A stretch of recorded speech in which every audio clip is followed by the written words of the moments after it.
Okay, so paano nga ba mag-install ng voltmeter sa ating Rizoma 125? Okay, so ang ginamit kong voltmeter dito ay Rizoma voltmeter.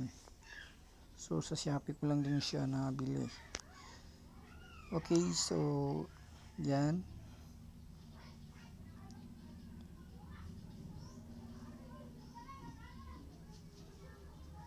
Yan, pagka-on. So, siyempre, dalawa lang ang wire ng ating voltmeter. So, red at saka black.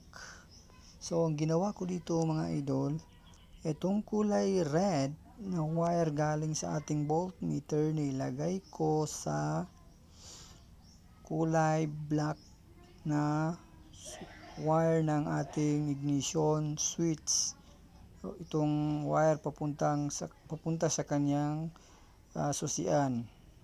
So, kulay black lang mga idol.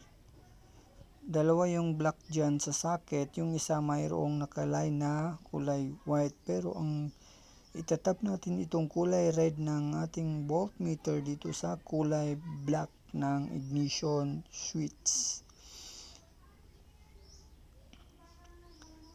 Katapos mga idol, yung kulay black naman sa ating body ground na yan itatap dito sa ating Rizoma, body ground ng ating Rizoma.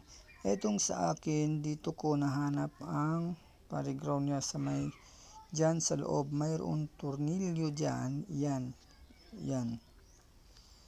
Dyan ko kinabit yung kulay black wire ng ating voltmeter. So, yan. Yan. Then, kapag i-on natin ang ating susian,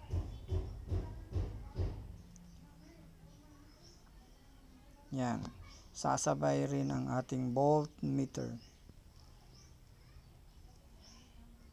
On natin.